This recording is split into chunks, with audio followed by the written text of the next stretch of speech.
अस्सलाम वालेकुम स्टूडेंट, उम्मीद करती हूँ आप सब खैरियत के साथ होंगे। स्टूडेंट, आज की इस वीडियो में मैं आप लोग के साथ 9th क्लास का जो सब्जेक्ट है मैथ, इसके चैप्टर नंबर 12 का थ्योरम नंबर 3 यानी 12.1.3 वाला थ्योरम डिस्कस करूँगी। जबकि पहली वीडियो में मैं आप लोग के साथ जो थ्योरम 1 और 2 को डिस्कस कर चुकी हूँ।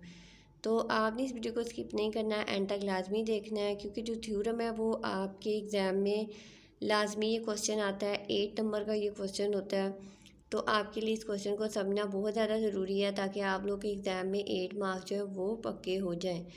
तो स्टूडेंट, जैसे कि पहली वीडियो में भी मैंने आपसे कहा कि थ्योरम के लिए ज़रूरी है कि सबसे पहले आप उसकी स्टेटमेंट को अंडरस्टैंड करें, क्योंकि जब आपको स्टेटमेंट अच्छे से अंडरस्टैंड होगी तभी आप उसको बाकी जो है ना सोल्व कर पाएंगे।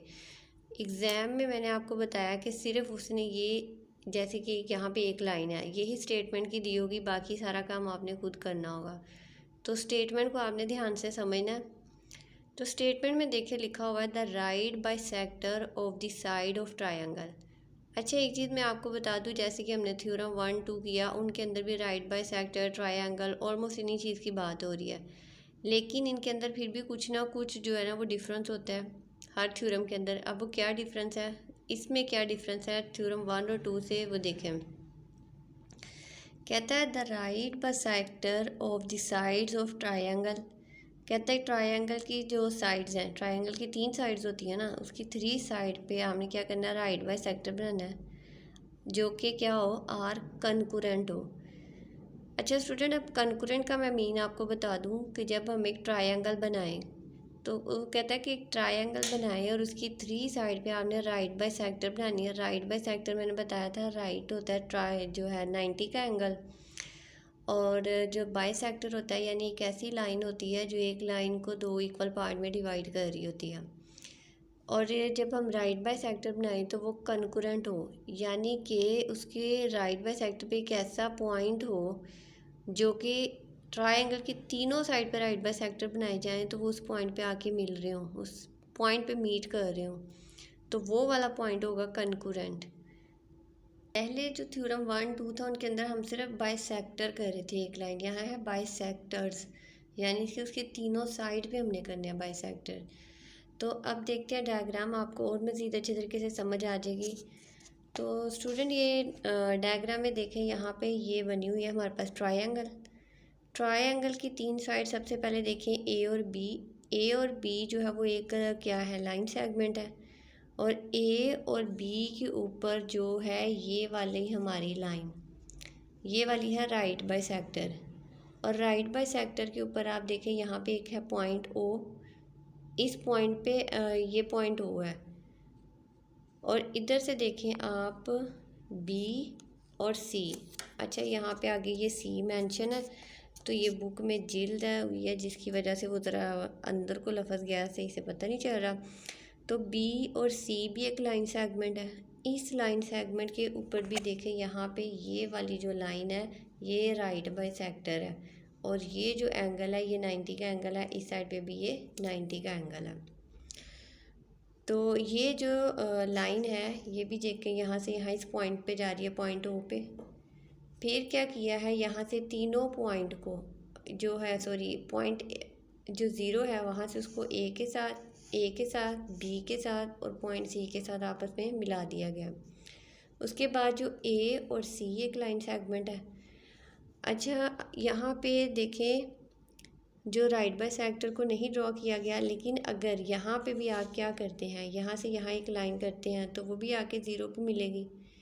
ठीक है, तो देखिए उसने यही कहा था ना कि right bisector of the side of triangle, यानी राइट बाइसेक्टर हों किसके, ट्रायंगल की साइड पे, और वो कंकुरेंट हों यानी एक पॉइंट पे आके मिल रहे हों। तो यहाँ पे राइट बाइसेक्टर, इस साइड का राइट बाइसेक्टर आके कहाँ मिल रहा है, एक पॉइंट पे, ये जो कि ये क्या है, कंकुरेंट है, वो पॉइंट। ठीक है, तो अब हम जो करते हैं इसका आगे से स्टार्ट।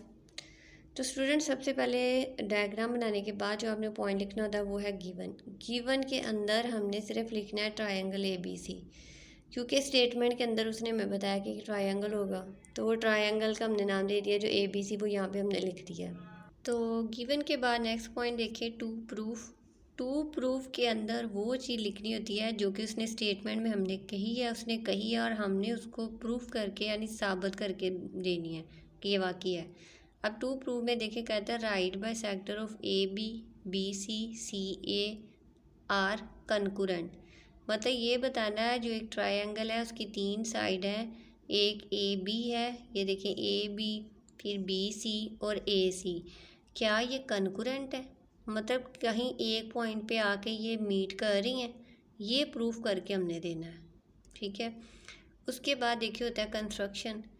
कंस्ट्रक्शन के अंदर जो ये डॉटेड लाइन हम लगाते हैं, कंस्ट्रक्शन के अंदर स्टूडेंट ये काम करते हैं, ये जो डॉटेड लाइन होती हैं, जैसे यहाँ से देखिए ओ से बी, फिर ओ को ए के साथ मिलाया, फिर ओ को सी के साथ मिलाया, तो ये सारा क्या है, ये कंस्ट्रक्शन काम है जो हमने किया है, हमने ये कंस्ट्रक्ट किया यहाँ पे।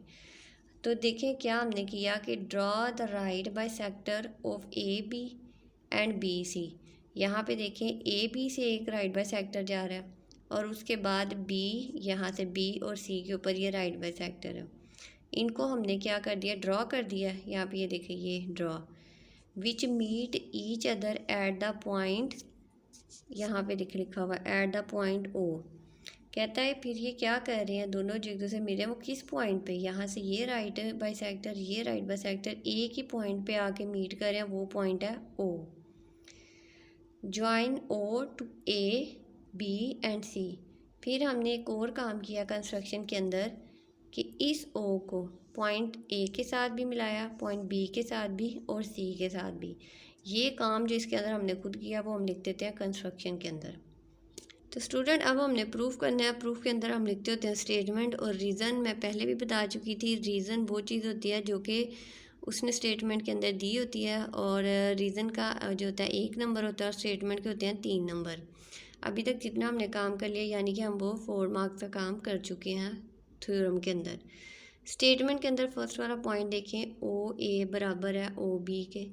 अब वो कहता है ओ ए है और ओ बी जो लाइन सेगमेंट है वो एक दूसरे के बराबर है। ये ओ ए और ओ बी आपस में क्या है, इनका इक्वी डिस्टेंस है, फासला बराबर है, क्योंकि इनके ऊपर ये एक राइट बाय सेक्टर लाइन है। तो राइट बाय सेक्टर हमने पढ़ा वो होती है जो एक 90 का एंगल बनाए और बाय सेक्टर जो इक्वल डिस्टेंस के अंदर ही डिवाइड करे, और ये एक लाइन सेगमेंट से इनके एंड पॉइंट, ये एंड पॉइंट है ना, ये एक एंड पॉइंट है और एक ये एंड पॉइंट है। तो इसलिए यहाँ से ओ से ए तक और ओ से बी तक का फासला क्या है, आपस में बराबर है।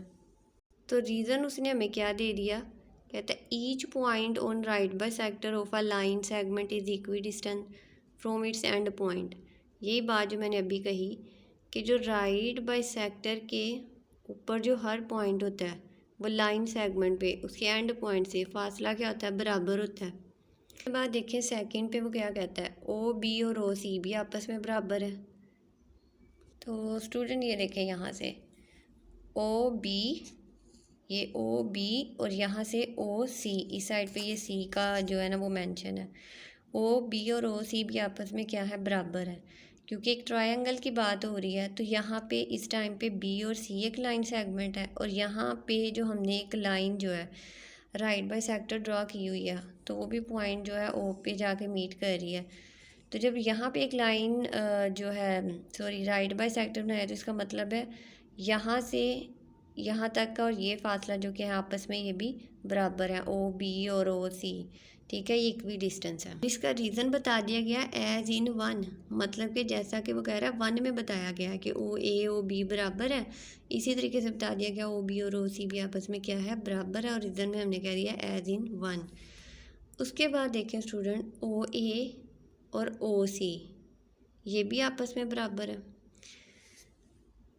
तो देखिए जब हमने ऊपर वाले दो के अंदर ये बता दिया कि ओ बीस में भी आया, ओ बीस में भी आया, बराबर है, तो फिर ओ ए जो ओ बी के भी बराबर था, ओ बी ओ सी के भी, तो फिर ओ ए ओ सी के भी बराबर होगा। तो इसका रीज़न हमने दे दिया फ्रॉम 1 एंड 2, जैसा कि 1 और 2 के अंदर भी बताया गया। तो यहाँ पे देखें ओ ए और इधर से ओ सी ये भी आपस में क्या है, बराबर है, क्योंकि इस लाइन के ऊपर मैंने जैसे कि पहले बताया यहाँ पे एक राइट बाय सेक्टर की लाइन नहीं लगाएगी, लेकिन अगर आप यहाँ पे एक लाइन लगाते हो राइट बाय सेक्टर की तो वो भी आके वो पॉइंट पे मीट करेगी।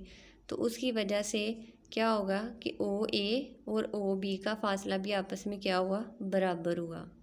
तो उसके बाद वो कहता है point O is on the right bisector of C A. फिर वो कहता है कि जो पॉइंट ओ है, ये वाला पॉइंट ओ, वो is on the right bisector of C A, तो वो सी ए पे भी वो जो है ना वो राइट बाइसेक्टर बना रहा है।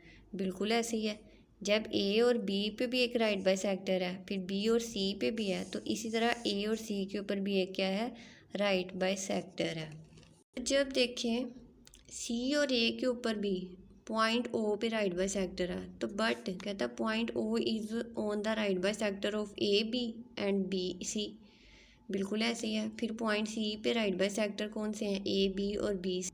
फिर इसी पॉइंट पे राइट बाइसेक्टर कौन से हैं, ए बी पे भी है और इधर से बी सी, फिर ए सी। तो ट्रायंगल की तीनों साइड के ऊपर क्या है, राइट बाइसेक्टर, और वो तीनों आके एक पॉइंट ओ के ऊपर क्या कर रहे हैं, और इसकी रीज़न में हमने लिख दिया कंस्ट्रक्शन, यानी ये तो हमने कंस्ट्रक्ट किया था ना, ये देखें डॉटेड लाइन के साथ, यहाँ ओ से मतलब ये बी तक, फिर ए तक, ये सारा हमने पहले डॉटेड लाइन में कर दिया था। तो डॉटेड लाइन में जो करते हैं वो कंस्ट्रक्शन था, तो ये हमने रीज़न दे। तो हैंस मतलब कि अब वो प्रूफ हो गया, the right bisector of the three side of triangle are concurrent at point. यानी कि कहता है जो राइट बाइसेक्टर हैं तीनों साइड के, ट्रायंगल के तीनों साइड के जो राइट बाइसेक्टर हैं वो कंकरेंट है किसके ऊपर, पॉइंट ए ओ के ऊपर, यानी पॉइंट ओ के ऊपर ट्रायंगल के जो तीनों राइट बाइसेक्टर आके वहाँ पे मिल रहे हैं। तो यही चीज़ उसने कहा था जो स्टेटमेंट के अंदर प्रूफ करने का, तो वो यहाँ पे हो गया प्रूफ। तो स्टूडेंट बस ये था चैप्टर नंबर 12 का थर्ड वाला छोटा सा थ्योरम। तो उम्मीद करती हूँ आपको इसकी समझ आ गई होगी। तो स्टूडेंट आपने क्या करना है, इसकी 2 से 3 बार अच्छे तरीके से प्रैक्टिस करनी है, क्योंकि प्रैक्टिस मैथ में बहुत ज़रूरी है, क्योंकि आपने सुना होगा practice make a man perfect. तो आपने प्रैक्टिस लाजमी करनी है और डायग्राम की बार बार प्रैक्टिस करनी है। मैं फिर से आपसे कह रही हूँ कि अगर आपकी डायग्राम सही नहीं होगी तो आपको कोई नंबर भी नहीं मिलेगा। तो आपने स्टेटमेंट को समझना है और समझने के बाद डायग्राम को अच्छे तरीके से बनाना है, तो फिर आप बाकी भी सोल्व कर पाएंगे। और इसके लिए ज़रूरी है कि आप इनकी बार बार अच्छे तरीके से प्रैक्टिस करें, ताकि आप लोग के एग्ज़ाम में जो 8 नंबर है कम से कम वो हो जाएं पक्के। तो नेक्स्ट वीडियो में इंशाल्लाह मैं इसका आप लोग के साथ नेक्स्ट थ्योरम जो है डिस्कस करूँगी। और अगर आपको किसी चीज़ की समझ नहीं आती तो आप मुझसे कमेंट सेक्शन में पूछ सकते हैं। आप इस वीडियो को लाइक और शेयर करना मत भूलिएगा, और अगर चैनल पे नए आए तो चैनल को सब्सक्राइब भी कर दीजिएगा, ताकि कोई भी नई वीडियो आती है तो उसका नोटिफिकेशन आप तक पहुंच जाए। तो बस नेक्स्ट वीडियो में इंशाल्लाह नेक्स्ट थ्योरम को डिस्कस करूँगी। तब तक के लिए अल्लाह हाफिज़।